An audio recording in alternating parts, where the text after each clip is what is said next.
Hello, madam people. Hello guys. Luto ko ng laki na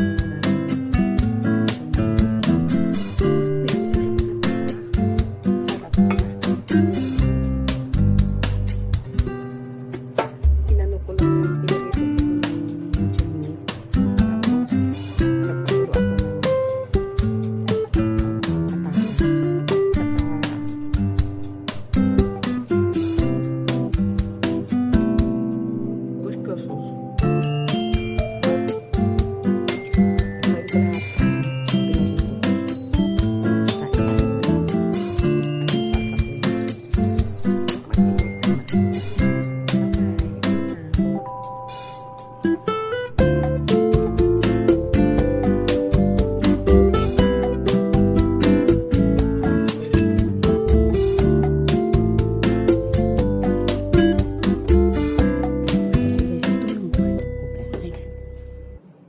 Parang ano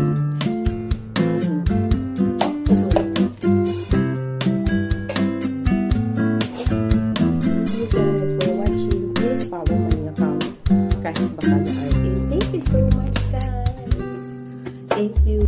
Hi madlang people, good morning. Almusal tayo kasi maglilinis na naman ang lola niyo. Nagluto ako ng lechon meat na La Pilipina. Ang ganda pala niya, oh. Masarap. Akala ko siya, tagal na ito binigay sa akin nung boss ko, nung December pa. Tapos, hindi ko siya binubuksan. Akala ko siya, kagaya nung ibang klase na di mas sarap. Pero ang sarap talaga niya. Parang, ano siya, spam. Ayan, oh, yung kalahati, pinuto ko. Tapos po, yung kalahati, pinilito ko din, pero iniwag-iwag ko na siya. Ito na po siya. Yan. Nilagyan ko siya ng patatas at saka yung sibuyas. At saka yung lansumit. Yan, pinag-ano ko na. Yan, sarap kain tayo guys. Ito na naman ako sa kaldero magkakain kasi para walang hugasan. Kain po. Lord, salamat sa pagkain na nandito ngayon. In Jesus we pray. Amen. Guys, please follow my account. Kahis Bakalya RN po. Salamat. Kain.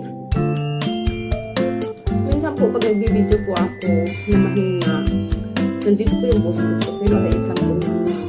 Ayaw ko pong maingay kasi baka nakakaya naman.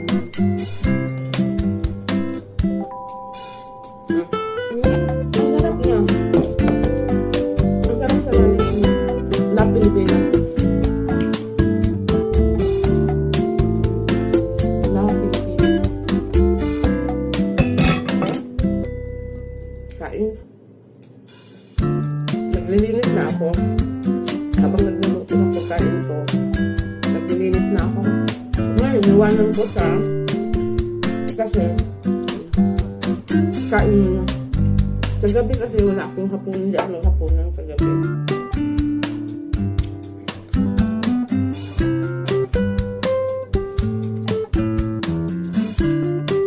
Ang sarap. Ang sarap pala.